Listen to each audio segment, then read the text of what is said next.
Hi, it's Cairns here from ZC Social Media. Hope you're all well. It's our first Q&A session. We're going to be doing weekly vlogs where we answer your questions and your challenges on social media and digital. And this week we're going to be talking about Facebook engagement. Now, if you do like the video, do comment, like, and do subscribe to keep up to date with all of our videos that we're going to be sharing over the forthcoming weeks. But first of all, let's get stuck in. Leslie Dean has submitted a question in our ZC Social Media Academy group this week, and she said, how can she engage more?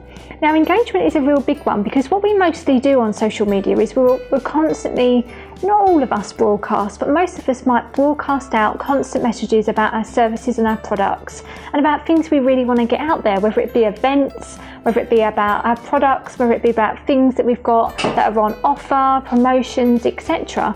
But what we've got to remember is that social media is a conversation tool. It's where we go on and we start communicating with friends, family, but also most importantly, people that we might want to do business with.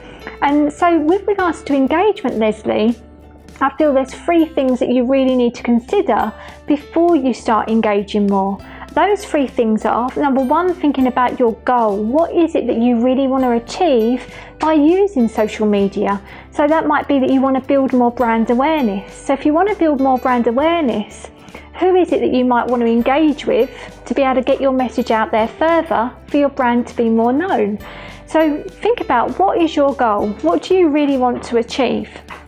Secondly, think about the audience that you want to engage with. Who are the people that are more than likely to buy your product and your service and to do business with you?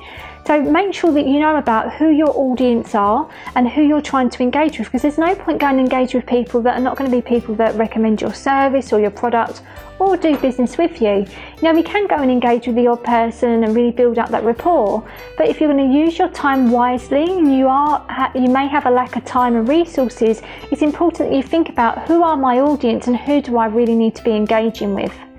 And then that you measure the results. When you do start engaging, it does take time. It does take resources. You know, engaging with people means that you might be going to share other people's content. You might be replying back to their tweets. You might be sharing their stuff. And it's really important that you start thinking about the types of engagement that you are doing. I find the most powerful engagement is by going on LinkedIn and commenting on certain posts of my target audience, of what they're sharing, and that's how I find that I start to build that rapport and I build that know, like and trust factor. So by measuring, what results do I get?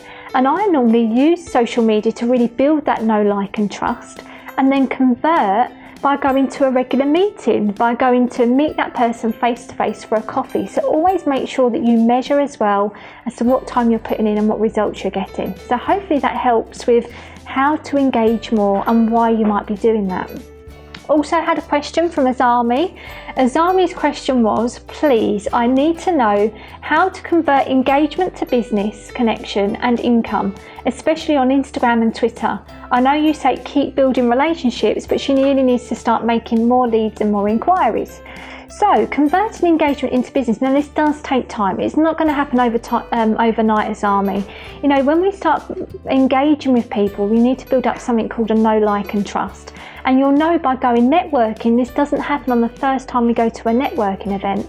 It could take a good 3 to 6 months, sometimes up to 18 months to really build that rapport with someone and build that relationship.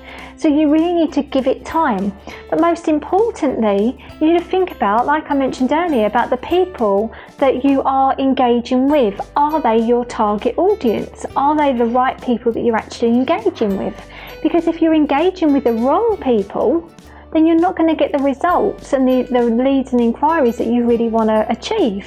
And therefore, you won't get any business through those engagements and those connections you're making. It's really important that you think about building that know, like and trust. But like I said, it does take time. Now, this model will help all of you thinking about engagement. You know, engagement is a massive part of your social media activities. It's the most important part of your social media journey, and this is where I really got a lot of comeback on all of my social media activities. I mean, more results, because when I started to engage, it's then that I started to really build those relationships. So this next model will help you. You know, there's There's 6 steps in the model. Number 1, think about your goal. Your goal is really important. What do you want to achieve on social media? If you haven't got a social media strategy, that's something that we'll talk about in a later video, but you need to know what you want to achieve. Secondly, you need to know who your audience are. Make sure you find your target audience and make sure you're hanging out on the right social media platforms as to where your audience are hanging out. Then you need to engage with them. Make sure you're engaging in the right way and you're not spamming. Remember the etiquette. You don't want to be stalking these people. And then make sure you have a call to action, because if they are building up that know, like and trust with you, where do you want to direct them? How are you going to then convert them? So what call to action will you get them to make in order to convert them into a lead or inquiry? And then you need to make sure that you measure. You always measure your engagement, always measure your social media activity to see where you're going with stuff. So I really hope that's helped you on making sure that you're building up that engagement and you're really getting results from the engagement you're doing on your social media platforms. Hope this video's helped, and if you've enjoyed it and you found it useful, please do like, comment and share, and I look forward to sharing with you on our next episode. Thank you.